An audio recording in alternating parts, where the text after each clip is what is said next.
are listening to Fast Track Podcast, the place to be to fast track your personal finance or fast track your business, or both, through a series of conversations with those who have learned it, done it, and made it.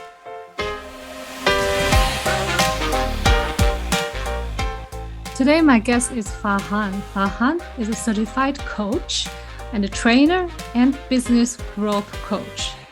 His level of understanding of human psyche and values is remarkable.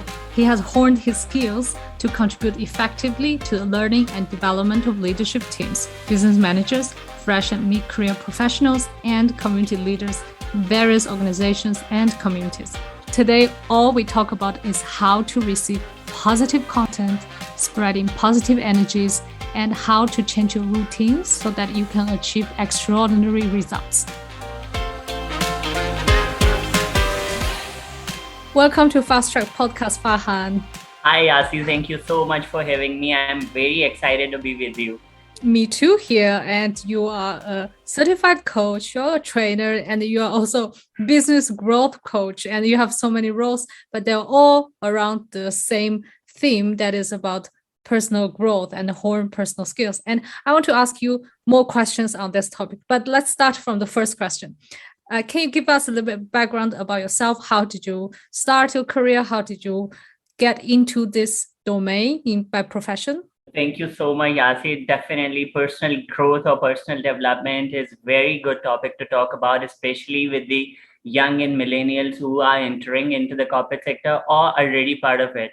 So my name is Farhan. I'm from Karachi, Pakistan, and I'm into this field of personal development or training or learning from last decade. And I've been working with multiple organizations in heading their learning and development functions. Right now, I'm leading my own training and consulting firm in Karachi, and we are offering solutions based on learning and development, employee engagement, and the personal growth and that coaching area for personal development. So I'm very excited, and I am on a mission that you can say is, and that mission is to enable and empower individuals, teams, and organizations to fill their gap of performance and to achieve the results that they are seeking for. And were you always working in this area, or did you make a career switch later on? Yeah, see, this is the only area that I started my career in my university days. When I was graduating from my bachelor's degree, I got into training, and from that day, I decided, okay, this is the field that I'll build my career in. It's been almost 11 years I'm into this, and it has been very satisfying journey so far. Yeah, I'm sure it is, because when it comes to helping individuals to become a better version of themselves, it's more rewarding. I mean, personally speaking, than helping a business achieve a top line growth. I mean, personal level, it's more rewarding when you help individuals, I feel. Very true. You are a certified coach, because you mentioned that you're on a mission to enable and empower individuals, team, organizations. Let's talk about what area of empowerment that you do. Is it more like for professionals, or is also personal growth? Yeah. See, to me, I have two approaches to talk about that. One is the outside in approach. And that outside in approach is, what's your designation, where do you work, how much capital do you have, and all other things that, your appearance and all these things that people can see about you or people can judge you on. But there is also another area that is inside out approach to the world. What about your belief system? What about your thought process? What are your behaviors? How do you control your negative emotions?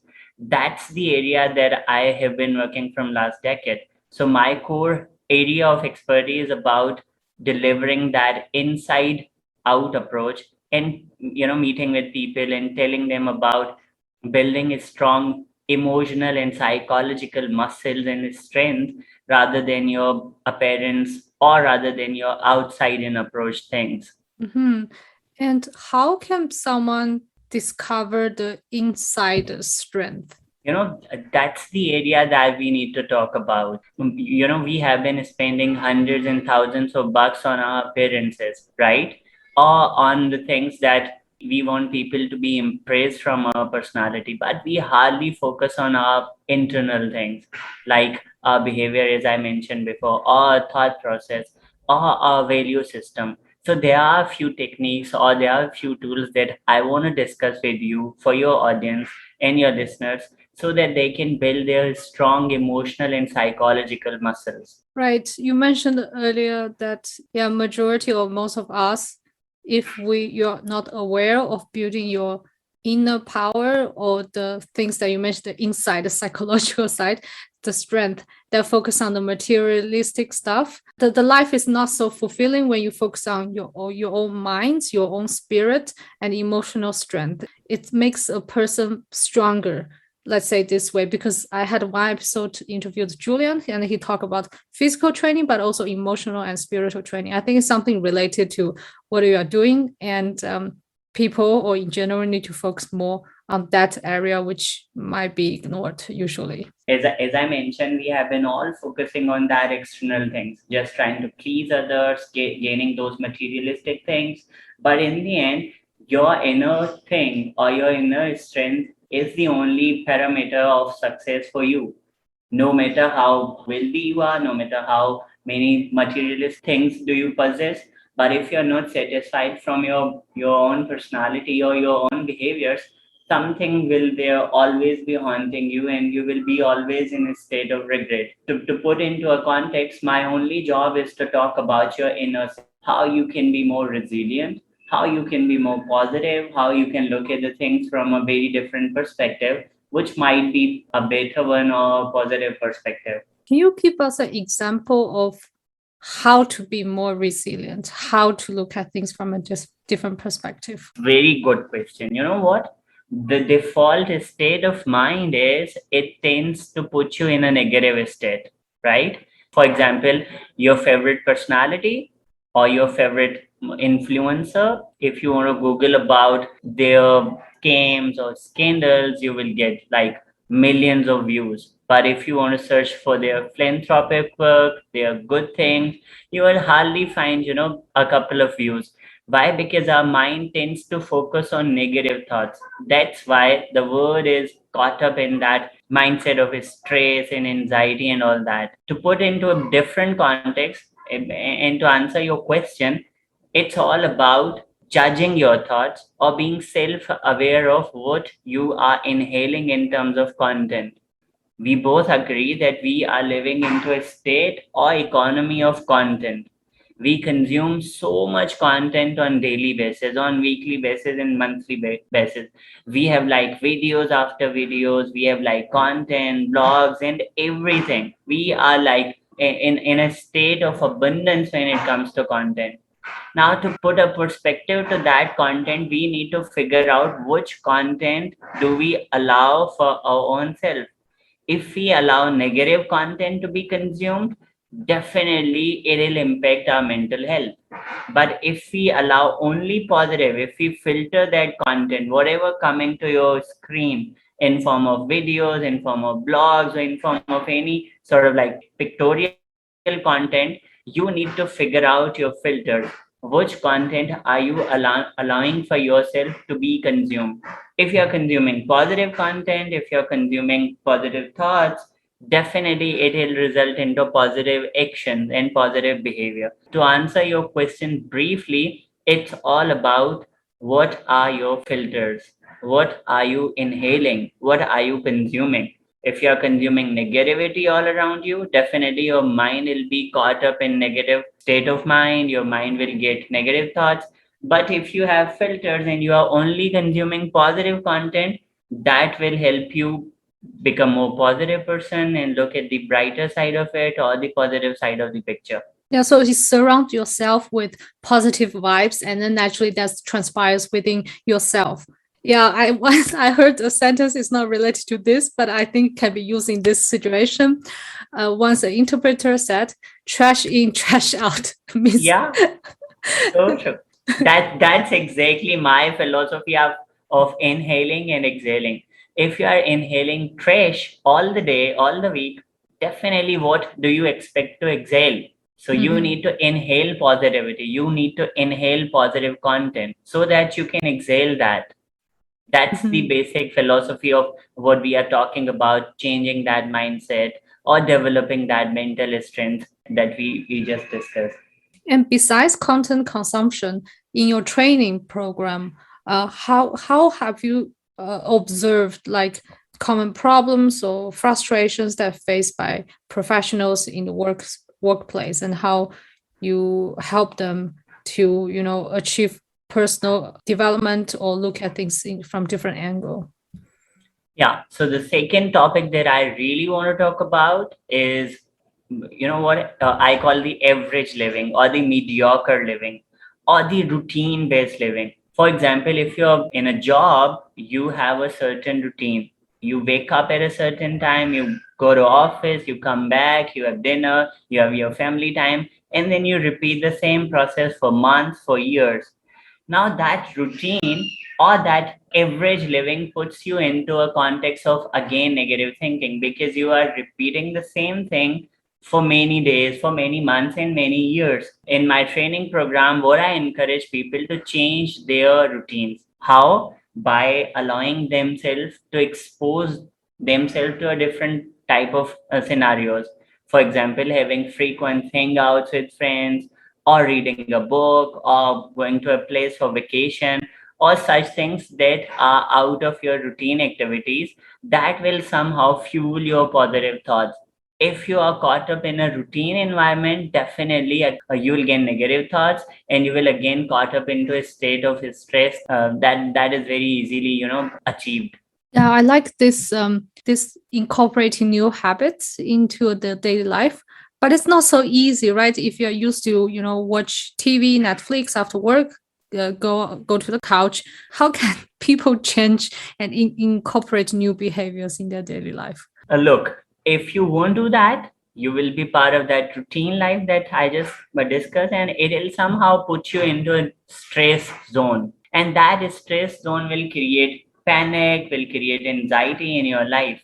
So now you have two options, either to deal with that stress or that anxiety caused by that daily routine or that average and mediocre living, or you have the other option. And that option is to find out solutions, find out alternatives that are around you and that are in your, in your comfort zone, or that are somehow in your control. So you can find those alternatives just to change your mind from your routine activities and just to catch yourself in the non-routine set of environment so that you can refuel yourself and you can somehow gain positive energy. Yeah, this also what you talk about, like in a non-routine environment. It's the same as this book, Atomic Habit, and it also described that when someone in a new setting, new environment, they tend to forget about the old habits. So it's an opportunity to reset a new habit, a new routine. Yeah, exactly. That's the basic thought. If you'll be in the same environment, if you'll follow the same routine, you will get the same results. So to change the results, you have to, give input in a different way so that you can have different results. So if you're doing the same things, you will have the same results.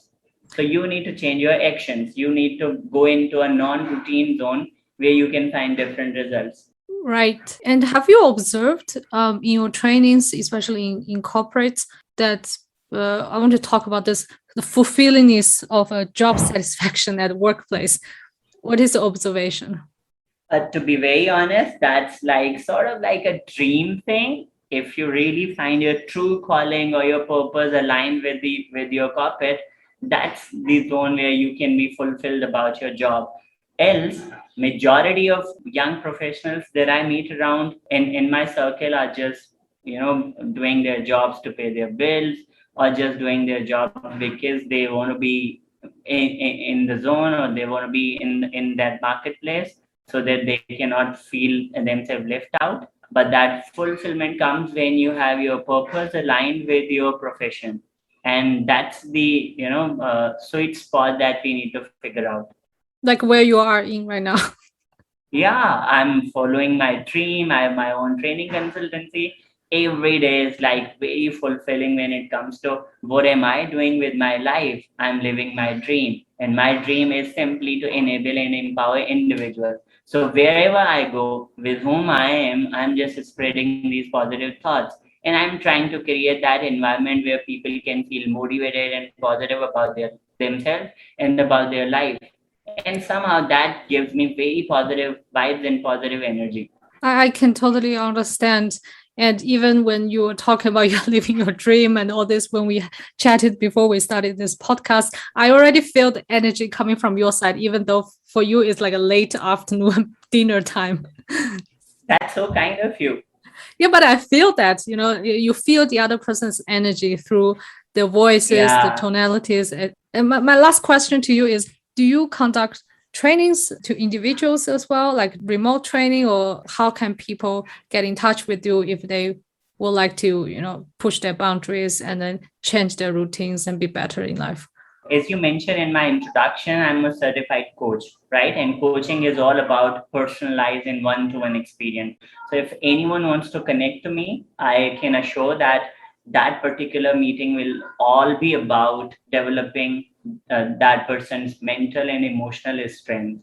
So I'll be working along with that particular person to build their emotional and mental well-being by applying those coaching models and techniques that I learned during my experience and certification. And yes, that is very personal and that is very personalized and individualistic experience. Is it for a particular area or just in general? That does not have to be around their profession or life fulfillment, etc. Right? Yeah, but to be very honest, coaching is all about helping someone. So it can be about life coaching, about growth coaching, or it can be about success coaching as well. So if someone is, stuck into a thought process that he or she is not able to get out of that, I can sort of like help by using that coaching model with him, be it professional, be it personal, be it related to their life or their growth or their even career progression. I'm sure some of the audience might be interested in, get to know you or even try out coaching sessions with you. Where can they find you? I'll share my details with you. You can post on your podcast. They can easily find out by typing Farhan Ali Jamali. So I'm easily accessible. I can share my contact details as well that you can put out on your podcast. Yeah, okay, then I will put them in the show notes. The audience can find all the information there. And do you have any other last words for the audience that it will, just take the stage? Yeah. So but my only message is to build your emotional and psychological muscle rather than your appearances and your physical muscle, because your emotional and psychological muscle will define the quality of your life, will define the fulfillment of your life that you are seeking for. At the ending note, I still want to ask an add-on question. Thank you so much for the last call to action to our audience. Is there a book that you can recommend us to start reading and understand a little bit more about this psychological strength? Yeah, but to give it in a perspective, a book by Simon Sinek that I really adore a lot is Start With Why. That is all about your what do you really want to do. So once you figure out your purpose, it will somehow give you the enough strength and psychological strength that I just mentioned. Yeah, lovely. Thank you so much for being here, Farhan. Thank you so much, Asi. It was a pleasure talking to you. I hope you enjoyed this episode of Fast Track Podcast. Show me your support by liking this episode and sharing it with your friends. Join the Facebook group at Fast Track Podcast 1, or you can find us on Instagram, YouTube, and of course the homepage fasttrack.life. See you in the next episode.